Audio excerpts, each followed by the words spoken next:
El Señor esté con ustedes. Proclamación del Santo Evangelio según San Mateo.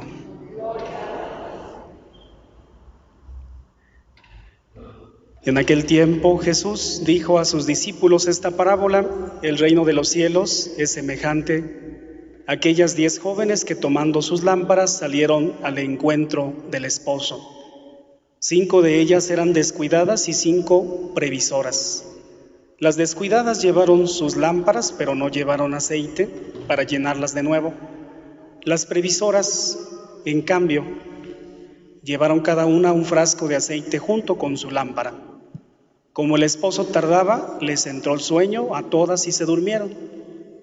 A medianoche se oyó un grito: «Ya viene el esposo, salgan a su encuentro». Se levantaron entonces todas aquellas jóvenes y se pusieron a preparar sus lámparas. Y las descuidadas dijeron a las previsoras: «Denos un poco de su aceite, porque nuestras lámparas se están apagando». Las previsoras les contestaron: no va a alcanzar para ustedes y para nosotros. Vayan mejor a donde lo venden y cómprenlo. Mientras aquellas iban a comprarlo, llegó el esposo, y las que estaban listas entraron con él al banquete de bodas, y se cerró la puerta. Más tarde llegaron las otras jóvenes y dijeron: «Señor, Señor, ábrenos». Pero él les respondió: «Yo les aseguro que no las conozco. Estén pues preparados, porque no saben el día ni la hora». Palabra del Señor. Pueden sentarse, por favor. Aprovechando la palabra que hoy nos ha regalado el Señor, la liturgia de este día, de San Mateo en el capítulo 25, esta segunda parábola de la vigilancia. Solamente utilizaré esa última parte en donde el Señor concluye con estas palabras la parábola que nos ha contado. Yo les aseguro que no los conozco.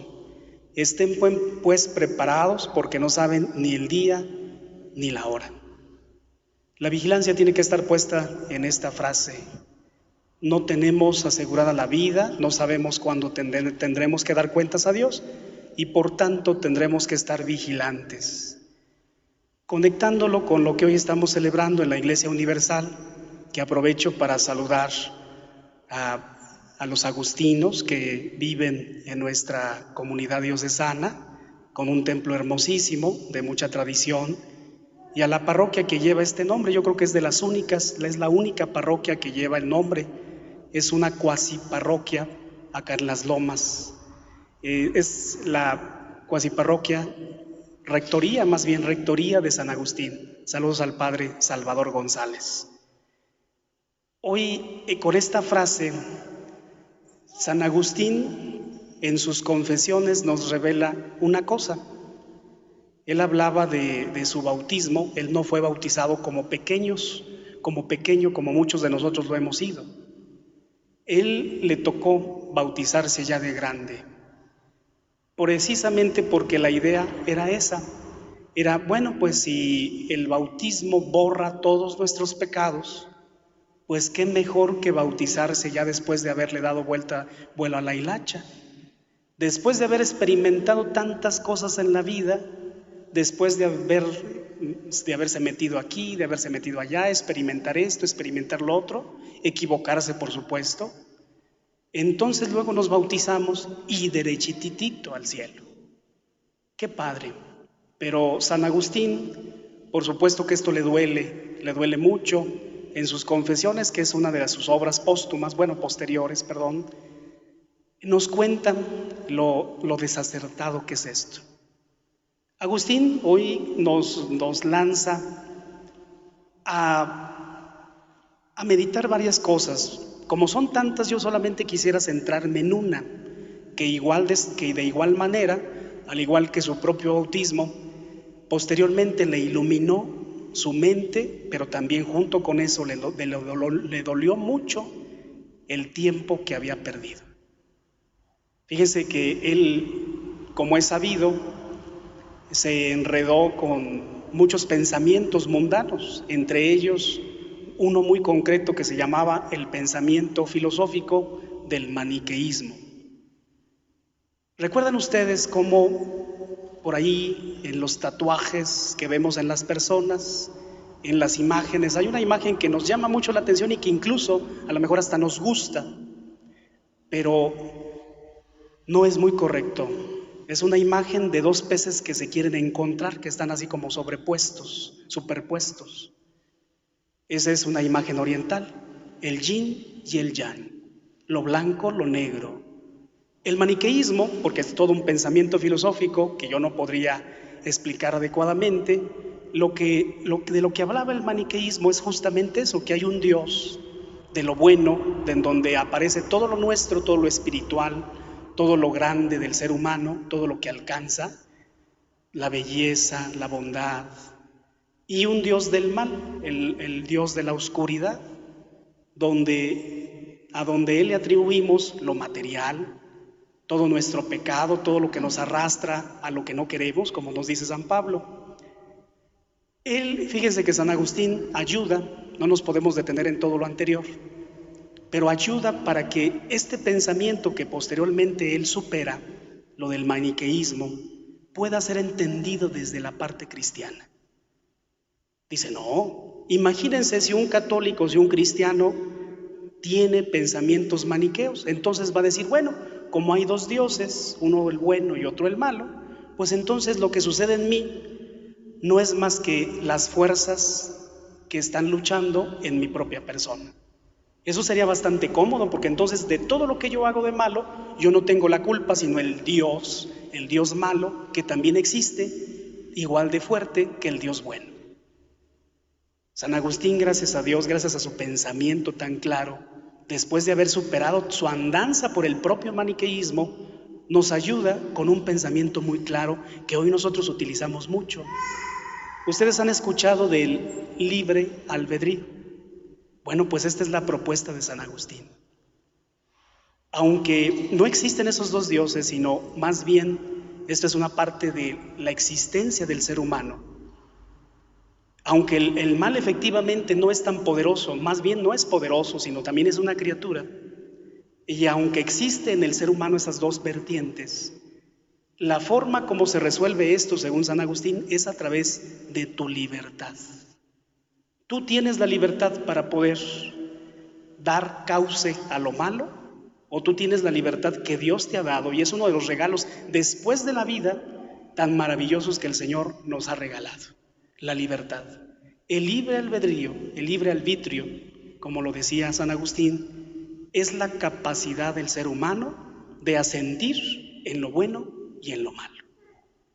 Fíjense que San Agustín, el punto central que quiero comentar sobre él, que nos puede hacer mucho bien a nosotros, personas de fe, no es este ni siquiera. Él, andando en estas andanzas, se encuentra en sus búsquedas intelectuales con un autor que es un clásico, que ustedes habrán escuchado o a lo mejor hasta leído, Cicerón. Cicerón escribe, si no me equivoco, una obra que vino a cambiar la expectativa de Agustín en su juventud, porque dice, qué bonito es esto de la existencia. Él le habla en una obra que se llama Hortensio, le habla a quienes leen Cicerón acerca del pensamiento filosófico. Y es ahí donde San Agustín empieza a hacerse un docto, empieza a hacerse una persona especialista en la cuestión de la retórica.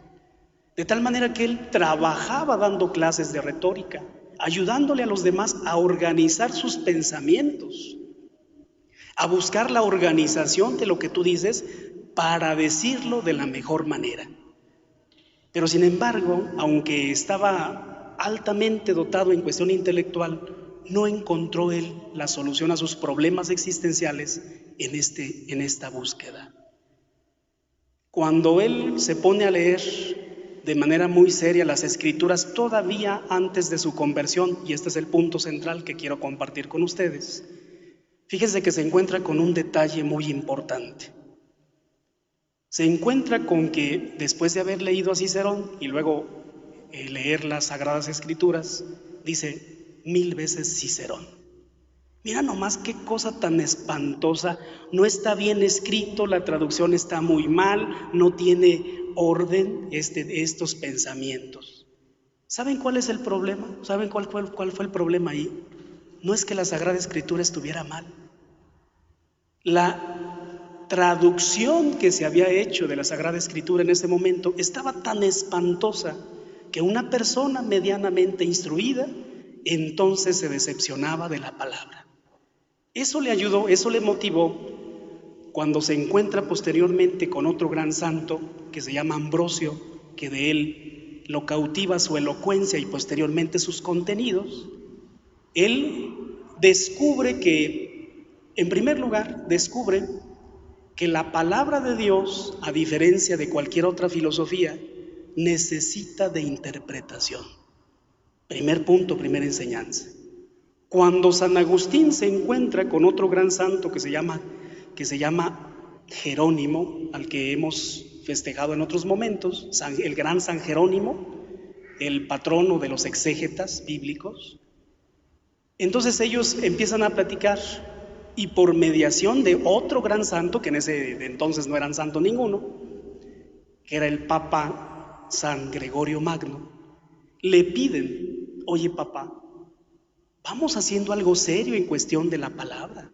Y es cuando Jerónimo entonces empieza a hacer la Vulgata, que es una traducción fiel y que es una traducción con cadencia, con elocuencia, con profesionalismo. ¿Esto qué nos puede enseñar? Yo sé que esto no es, para muchos no es de mucho interés, pero miren, San Agustín, cuando mira la palabra, descubre posteriormente esto, que la palabra, al verla interpretada por San Ambrosio allí en Italia, él se da cuenta que la palabra tiene una riqueza que a la primer leída no puedes descubrir tú. Te hacen falta unas 3 o 4 vidas para poder entender algunos textos y para poder comprender lo grande que te quiere transmitir el Señor. Él, fíjense, guiados por su querida madre, y con este comentario terminamos la reflexión. Si ustedes se dan cuenta, la conversión de Agustín no se da por las palabras de su querida madre. Esto es algo que a lo mejor puede herir a algunas mamás que me van a estar escuchando o que me están escuchando en este momento. Pero la conversión de Agustín no viene por la buena voluntad ni por las palabras tan santas de su querida madre Mónica, que celebramos el día de ayer. Fíjense cómo Mónica más bien lo direcciona hacia las personas adecuadas que le pueden dar un rumbo a su vida. Y cuando se encuentra con este gran santo que es Ambrosio, fíjense cómo Ambrosio toma la forma adecuada. No lo hace apapachándolo. Fíjense que San Ambrosio, por lo que ya le había contado Santa Mónica, él sabía que él era una persona muy inteligente, que era un buscador, que era un filósofo. Cuando se encuentra con él, le dice, claro, no lo diré con las palabras textuales, pero le dice: mira, tengo mucho trabajo, yo no voy a estar perdiendo el tiempo contigo cuando tengo tanta gente que aprender, que atender, para que tú vengas y soluciones todas tus dudas, a veces incluso caprichosas. ¿Saben de qué esto hirió tanto a San Agustín, pero en el buen sentido? Porque aparte de la elocuencia que miraba en San Ambrosio, vio que era una persona seria y que no se iba a detener en caprichos, porque lo que quería Agustín en ese momento era solamente discutir por soberbia. Quería discutir, ¿saben qué? Para lucirse. Quería discutir para hacer quedar mal a Ambrosio, aunque sea en privado, pero hacerlo quedar mal. Fíjense que Ambrosio le decía a Santa Mónica: mira, Mónica, tú me estás preguntando que qué hago con este hijo en este momento. ¿Sabes lo que puedes hacer en este momento? En este momento déjalo en su error. Él mismo va a descubrir poco a poco, a través de la búsqueda que está haciendo, de la verdad. Porque la verdad no son muchas, es una sola. Y como estamos convencidos de que es una sola, y si este muchacho en verdad es un buscador, va a encontrar la verdad. Déjalo por el momento. En cuanto a ti, Mónica, no dejes de orar por tu hijo. Hermanos, no es San Ambrosio el que le revela la verdad a Agustín. ¿Saben quién es el que le revela la verdad? El Espíritu de Dios. Cuando tú te encuentras con las personas adecuadas, como lo hizo San Agustín, en este caso con Jerónimo, con Ambrosio, con Gregorio, ellos no van a decirte que lo sigas a ellos. ¿Sabes hacia quién te van a direccionar? Hacia la verdad. Cuando ustedes se encuentren en este galimatías, cuando se encuentren en nuestra búsqueda que ustedes y yo estamos haciendo, si alguien quiere ocupar el lugar de Jesucristo, si alguien quiere ocupar el lugar de la Escritura, del Espíritu de Dios, están muy equivocados. Como ellos, ustedes y yo solamente somos medios para que las personas se encuentren con el verdadero pastor. Nosotros solamente somos el burrito donde Jesucristo se monta. Y que eso no se nos olvide, porque si no, podemos confundir la verdad con cualquier otra cosa. San Agustín ruega por nosotros.